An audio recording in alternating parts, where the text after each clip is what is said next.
বাসায় দই বানালে দইটা একদমই ভালো হয় না, জমে না, পানি ছেড়ে দেয়। এই ধরনের অভিযোগ যারা করেন তাদের জন্য অনেক সহজ এবং সুন্দর একটি রেসিপি নিয়ে আসলাম। আর এই রেসিপিটি ফলো করলে যারা দই বানাতে পারেন না এবং তারা তো বানাতে পারবেন, তাদের 14 গোষ্ঠীতে যারা আছে তারা সবাই খুবই কম সময়ের মধ্যে এবং অল্প পরিশ্রমের মধ্যে এত সুন্দর একটি দই বানাতে পারবেন। দইটি বানানোর জন্য এখানে আমি 1 লিটার দুধ ব্যবহার করেছি এবং দুধটা আগে থেকে জাল করে ঘন করে নিয়েছি। তারপর এখানে আমি আমার পরিমাণ মতো চিনি দিয়ে দিয়েছি। আমি চিনিটা একটু কমই দিয়েছি, চাইলে আপনারা আরেকটু বেশি দিতে পারেন।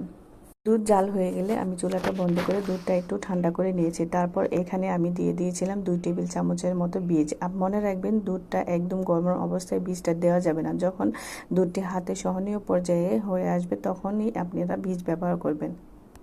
আর মিশ্রণটি অনেক ভালোভাবে নেড়ে নিতে হবে যাতে দানাদার না থাকে। এরপর দুধটা যখন একদম তৈরি হয়ে যাবে তারপর এরকম একটি মাটির পাত্রের উপর থেকে ঢেলে দিতে হবে।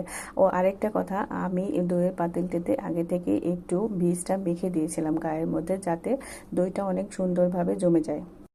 সবশেষে মিশ্রণটিকে আমি ওভারনাইট একদম ঢেকে রেখে দিয়েছিলাম যাতে কোনো প্রকার বাতাস না ঢুকে, এবং সকালে বের করার পর দইয়ের চেহারাটা দেখে আমি তো একদমই অবাক হয়ে গেছি, এত সুন্দরভাবে জমেছে আর খেতে মাশাআল্লাহ দারুণ হয়েছিল।